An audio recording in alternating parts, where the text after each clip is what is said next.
Hi everyone, my name is Katya, who are you? And in 1 week I'm traveling to the United States. So follow this channel to see my journey and my impressions from the first days there. I'm going to be spending 4 weeks in Chicago, well 3 weeks there and 4 weeks in total.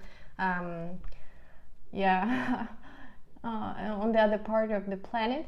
And here today I'd like to share my insights from my recent cultural from a meeting that we had for a group of Russians who are traveling to the United States in a week. Things that we have to take into account. Yesterday we had a session on cultural differences, and this is why I'd like to share my insights in this little video, because I found it really curious, and in my personal life many of them actually played a great role in my career and success on social media. So basically, in 2018, right the same year of the World Cup, I founded a company here in Russia. It was called Punctuality, and it was an agency for international, that was helping international students coming from all over the world here in Russia. It was a service in English, so we were helping them out with accommodation, with registration, all those little bureaucratic issues.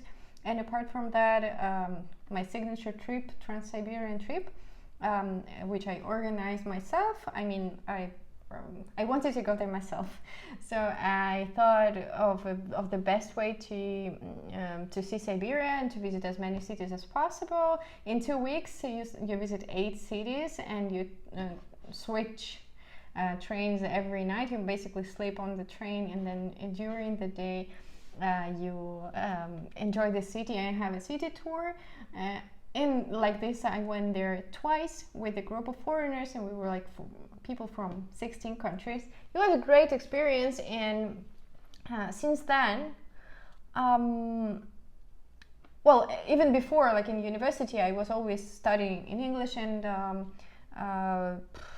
communicating with people from abroad. So actually in this video also I'd like to ask you, how do you perceive me from these first videos, whether I match the stereotypic image of a Russian person, because obviously this international life makes you a different person. You always learn from different countries and cultures. I lived in Latin America, and it had a great influence on me. It taught me how to enjoy life, how to be more fun, and just be happy with no reason. And then English culture, like English speaking culture, also had a great influence on me, because my university offered those opportunities to learn from them.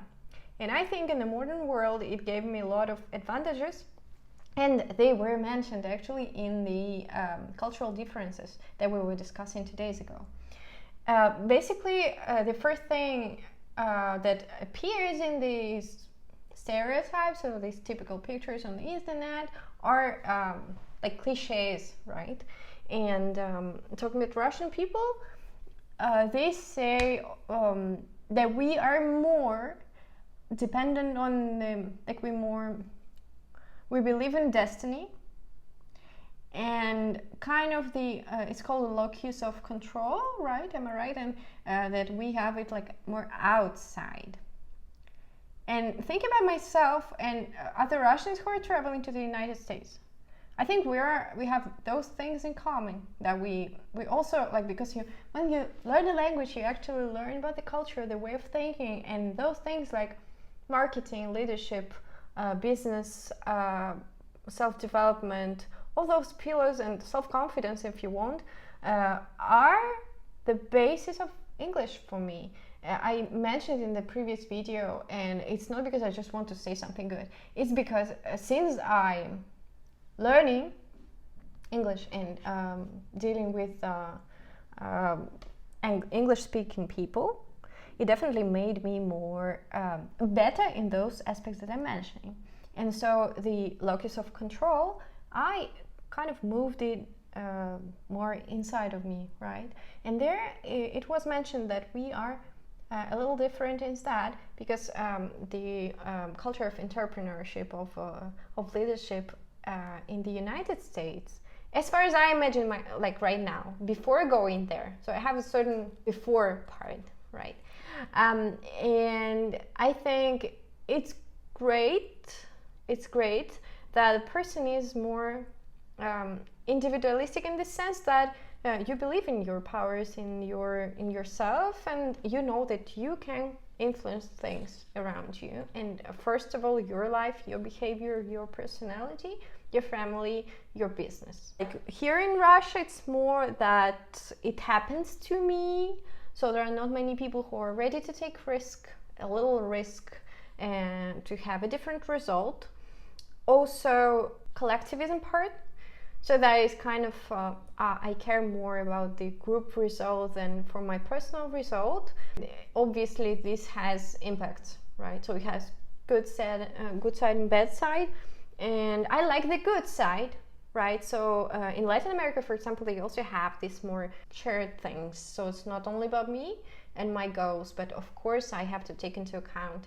But individualism is not about not taking other people into account. I think it's a healthy thing and has nothing to do with ego. Here also, I think I was lucky to have access to this knowledge in university, that they taught us how to live in a competitive environment, which is life, and to know that if you work hard, you can get your result. And so there are steps to follow, there's project management, and I think that it helped me way more than technical knowledge I gained from university, even though there was some. Also, it was mentioned in this little conversation about cultural differences that you guys in the United States many times think that we are not smiley, that we don't know how to have fun, and this obviously things that sound too drastic or dramatical, those are not always true. Obviously, everyone has different types of fun, ways to have fun. And for me, it's very important that I learned how to do it, even though, like, at least how to make jokes, how to make fun of myself. It was a hard way, and I was having many complexes about it, that I don't understand jokes. I don't know, everything funny sounded really stupid to me, and this has to do with, it's a bad sign when you think that you're smarter than other people.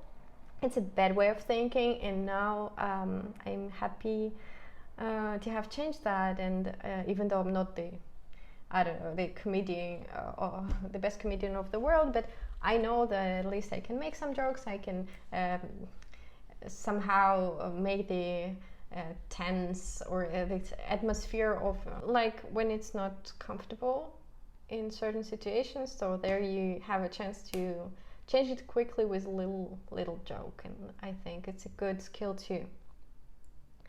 And there, of course, they were mentioning this word that you never can translate to English, toska. I'm also teaching Russian, so I know all those type of aspects of the language, and there is a sentiment of profound, how do you call it, sadness. Appreciate the ability to share other people's feelings, and in Russia it's common to kind of use your friends in that way, and send long audio messages to share things that normally maybe you guys would share with your psychotherapist or a psychologist. Here it's more like, how are you? And then you can share your problems, and maybe it's a good thing that like some other person can get involved into your life, and it makes you feel really supported. But at the same time, the feeling of getting too much into depression or maybe not being too positive is something that I see as something not as good. Maybe obviously maybe climate has to do, and it depends on the lifestyle, on the person. You can be happy anywhere and just right now and with who you are right now and on your way. And this is also something that I think it was a good thing for me to learn. Result orientation and this positive approach. I always have different quotations on my walls that just make me inspired This is what I like. So this is my before. Let's see what expects me. So far, the thing that shocked me the most was the thing with the punctuality, that you have to really text people way in advance, like weeks in advance, to be able to set a meeting with them, so that they appreciate, and you guys appreciate your time as much. So you plan even like family visits way in advance, and here we don't do that. And being punctual, I think, is going to be a bit of a challenge for me. But what we can do, it will be a good thing to learn, to be more organized, just more concrete, respect other people more if you want, because being not punctual is about that, and not respecting your proper time. So I think it's going to be a good thing to learn. So thank you so much for your attention. It's really, I'm already counting days, counting down, right, the days. Oh my God, I hope everything goes smoothly and we travel safely, and see you very, very soon in the United States. Ciao, ciao. Thanks for your attention, and follow me everywhere. You can find me as Katja To Are You.